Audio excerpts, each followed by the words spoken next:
Good morning, welcome to my vlog. Kuya Yudes nga pala, your friendly YouTuber. Ngayon, nandito tayo sa Camiguin, lugar ng Minabel. Makikita natin kung gaano kaganda ang kanilang lugar. Oh, basta nyo, oh. Okay. Tingnan nyo guys. Diba ang ganda?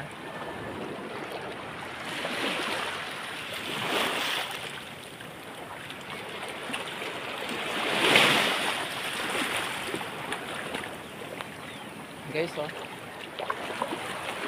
Minabel to guys, Minabel. Camiguin.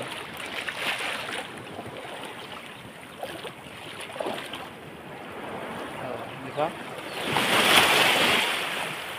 Oh, iikot ko guys. Kaya kung gusto nyo mag-relax, punta lang kayo dito sa Camiguin guys. Kita nyo kung gaano kaganda yung ano nila, lugar nila. Mabait pa ng mga tao, promise. Okay, dito na lang guys.